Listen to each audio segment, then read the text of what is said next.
All right, what's up? Welcome in. Happy Monday. Coming up on today's Philadelphia 76ers now, Daryl Morey and the 76ers not interested in a Tobias Harris trade, according to Brian Windhorst.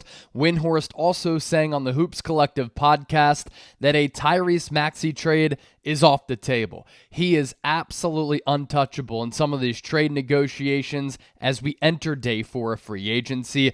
The Sixers have guaranteed the contract of De'Anthony Melton for the 2023-24 season.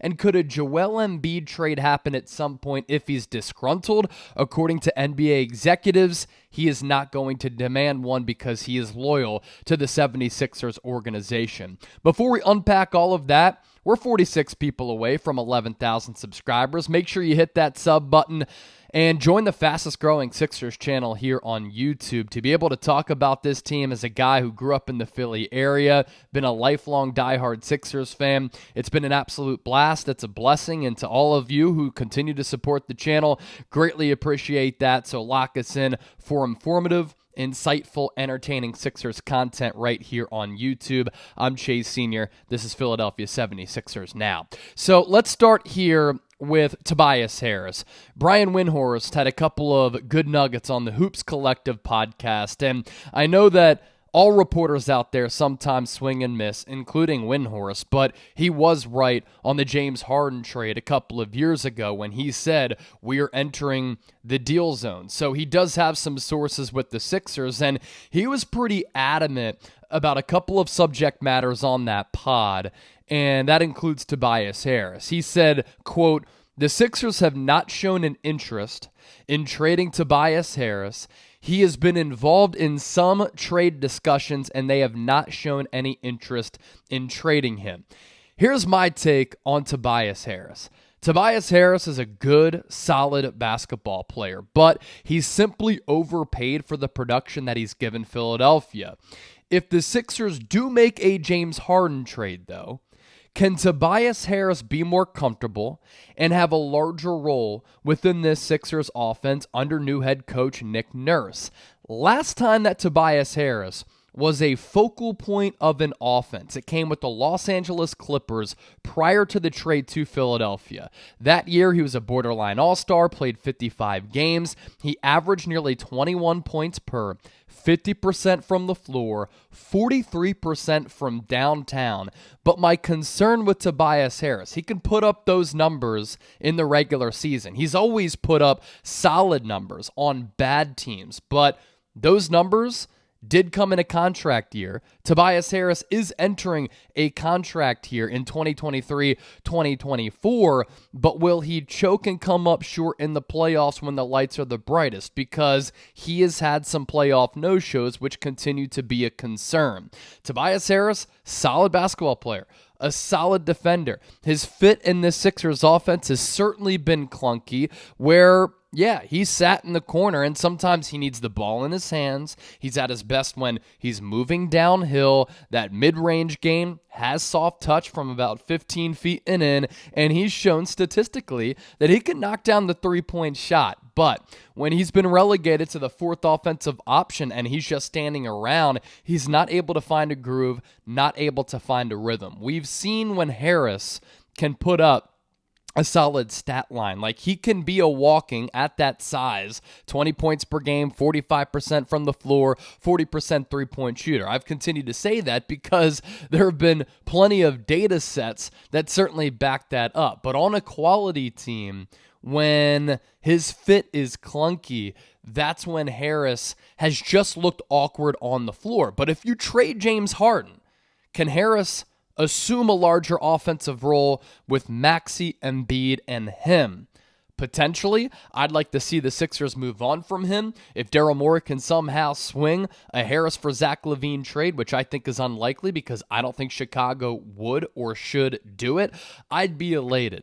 We'll continue to cover the Tobias Harris news here. Today's poll question is this: who and what would you rather have? Tobias Harris or Crumble Cookie? You know we had to pose this one for you. Type T for Tobias or C for Crumble. Now let's shift gears here to Tyrese Maxey, and this also coming from Brian Windhorst. Windy saying, quote, The other thing that the Sixers are wanting to be known is that they are not going to trade Tyrese Maxey. They have made this clear to various people over recent days. Prime Michael Jordan is available. Don't call. 25-year-old LeBron James is available. Lose our number. Giannis says, I want to be a Sixer. If Tyrese Maxey is the ask, just keep walking. So I love Tyrese Maxey. He's Philadelphia's son. The fact that he fell to the Sixers in the draft a few years ago coming out of Kentucky, all because Mike Muscala hit that three-pointer for the pick to convert. His development in his first 3 years has been great. Love the way that he carries himself, his character, the silent confidence and swagger that he has, the fearlessness that he has, like he's shown multiple times throughout his NBA career. I love Maxey. He might be my favorite Sixer over Joel Embiid. And that's not really a hot take in my opinion. I just love the way that the dude plays the game. I love his skill set. I love his energy. I think it's vivacious. I think it's really important for the Sixers organization to have a guy like that and a developmental story like what he's turned into. But I'm calling cap. If Tyrese Maxey is available for prime Michael Jordan, 25-year-old LeBron James or Giannis, you're doing that deal 10 times out of 10. Those three players, though, in MJ, LeBron, and Giannis, are better than Damian Lillard.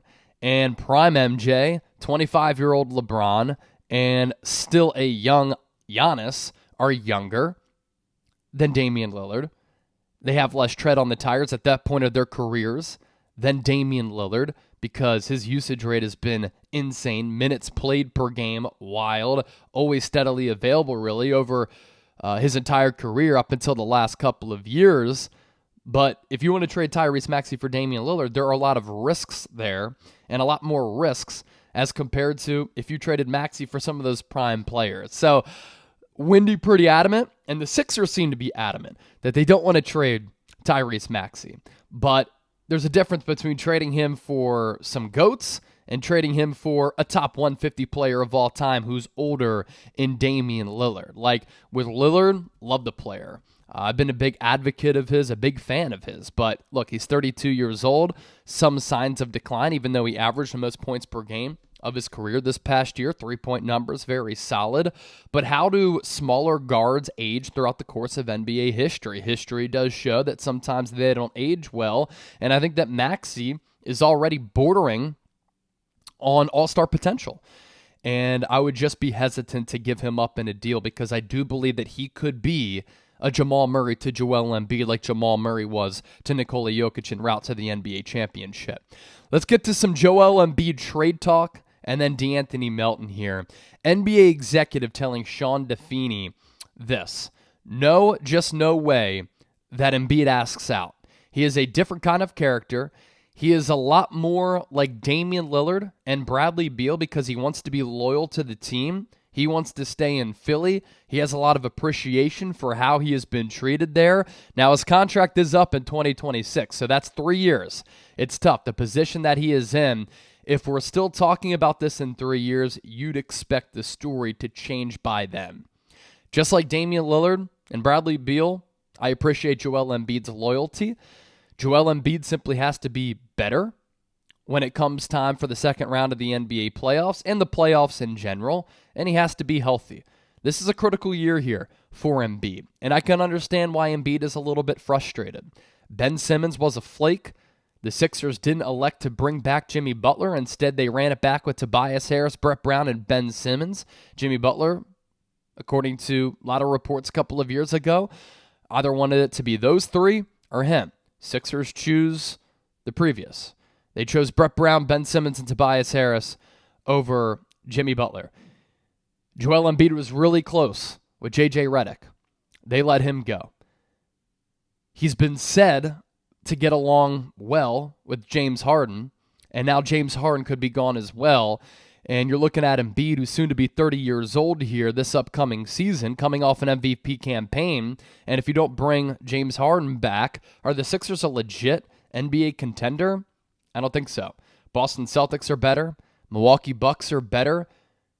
If the Miami Heat get Damian Lillard, Sixers aren't beating them in a playoff series. So they'll be one round win and then done in the second round again? And then at that point, does Joel Embiid get a little bit frustrated? I think so. This year is going to be telling. You hire Nick Nurse. We'll see who the Sixers surround Embiid with. But if they have another ugly playoff outing and they get bounced in the second round once again, and the future of this organization looks a little bit bleak, Joel Embiid could forget that loyalty and elect to demand a trade to maximize the remaining prime years that he has left, considering the injury history that he has. Let's round out with De'Anthony Melton here real quick on this front.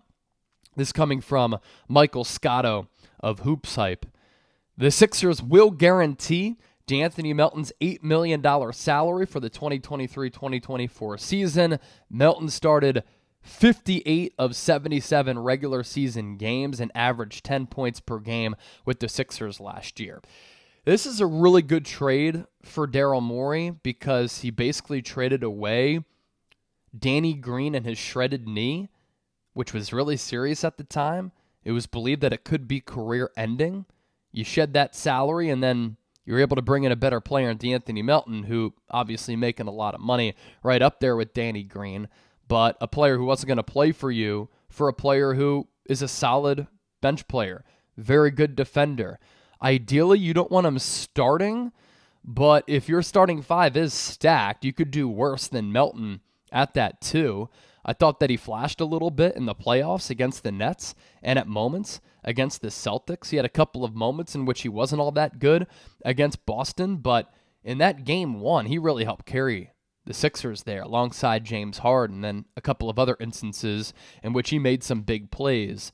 Defensive tenacity, the fearlessness, the versatility to guard a couple of different positions, and just the willingness to do so. When he's been matched up with Jason Tatum at the Wells Fargo Center this past year, hit that game winner on him, but it was a good contest. So at least the dude doesn't back down from the challenge here, and I like him as part of the makeup, part of the fabric of the Sixers' toughness here, which they have lacked in previous years, and that's why they brought in P.J. Tucker. That's why they emphasized bringing in Patrick Beverley, and now you have another tough guy in De'Anthony Melton. But the Sixers are only going to go as far as Joel Embiid takes them. That's really what it comes down to. The pressure is on him, and he simply has to be more available and better in the NBA playoffs. So that is today's 76ers Now. I did 2 shows yesterday. We've been really doing 2 shows per day throughout NBA free agency. If there's another rumor out there or another big development, certainly going to talk about it. And I'm looking at my phone right now. Nothing has happened as of right now that is notable on the Sixers front, but just wanted to pass along the latest on Tobias Harris, Tyrese Maxey, Joel Embiid, and then that De'Anthony Melton news coming out just moments ago here on the eve of 4th of July. Make sure you subscribe to the show. Appreciate y'all's support, man. It's been awesome to grow this channel. It's Philly all day. Got Yingling, Allen Iverson, Philadelphia outline pictures here, and then Philly's World Series champions here to my left, and then you got Veteran Stadium right behind the microphone there. So breathe Philadelphia, bleed Philadelphia, and to be able to talk about the Sixers, man, professionally has been an absolute blast for me, and to see the channel grow like it has, it is quite the honor and an absolute blessing. I'm going to go do a trail run here. It's hot here in Dallas, Texas. Got to get a good workout in, and then maybe back later to talk some more Sixers. Make sure you subscribe. Catch you in a bit.